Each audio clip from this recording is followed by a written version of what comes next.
ஓம்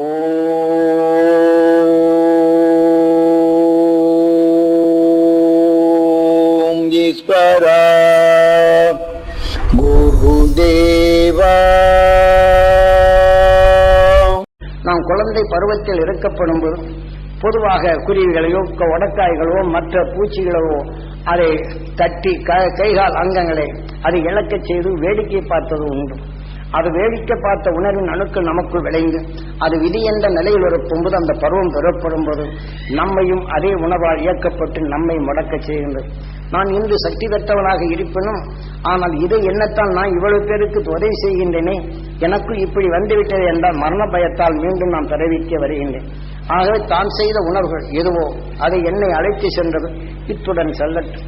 அருளி எனக்குள் பெருக வேண்டும். எம்மை போன்று பிறருக்கு இந்த நிலை வரக்கூடாது என்ற உணர்வினை நான் எண்ணி இயங்கப்படும் போது இந்த மரண பயத்திலிருந்து விடுபடுகின்றேன். அருள் உடலுடன் தொடர்பு கொள்கின்றேன். ஆகவே குரு காட்சி அருளி நாம் அடுத்த இல்லை எதுவோ அதைத்தான் நாம் பெற வேண்டும். இந்த வாழ்க்கையும் நான் இதை செய்வேன் அதை செய்வேன் என்ற எண்ணங்கள் இருப்பினும் எதையும் எவரும் செய்ய முடியாது. நான் செய்து கொண்ட உணர்வின் தன்னை நான் ரோட்டிலே பிறப்போம் போதும் நான் இப்பொருளை அடைவேன் என்று எண்ணினார் அந்த பொருள் மேல்தான் எண்ணம் வரும்.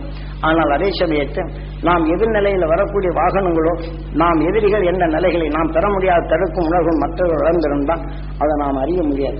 இதன் வழிகள் அதை அடைய முடியாது என்றால் வெறுப்பும் வேதனை கொண்டு கொதிக்கும் தன்மை உண்டு. ஆனால் இதை அடைவதற்கு முன் இதை மற்றவர்களை அழித்திடும் உணர்வு நமக்குள் தோன்றும் போது அந்த தோற்றத்தின் உணர்வு கொண்டு நமக்குள் கடும் நோயாக விளைந்து நல்ல உணர்வுகளை அழித்து விடுகின்றது. நாம் எண்ணியதை நமது உயிர் அணுக்களாக மாற்றுகின்றது.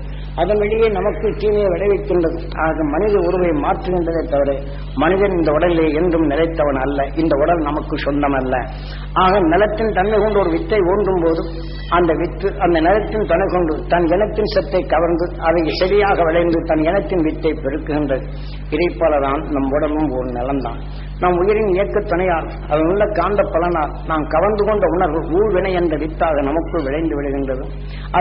அதன் உணர்வுகள் பெருக்கங்கள் அதிகமாகப்படும்போது அந்த பெருக்கத்தை அதிகமாக வளர்த்து கொண்டால் அது நமக்கு ஊழ்வினை என்ற வித்தாக மாறிவிடுகின்றது. ஆகவே நாம் அருண் ஞானத்தின் வித்தை உங்களுக்குள் அது விளைவிக்கும் போது இந்த நஞ்சினை வென்றிடும் உணர்வுகள் உங்களுக்குள் அது விளைகின்றது.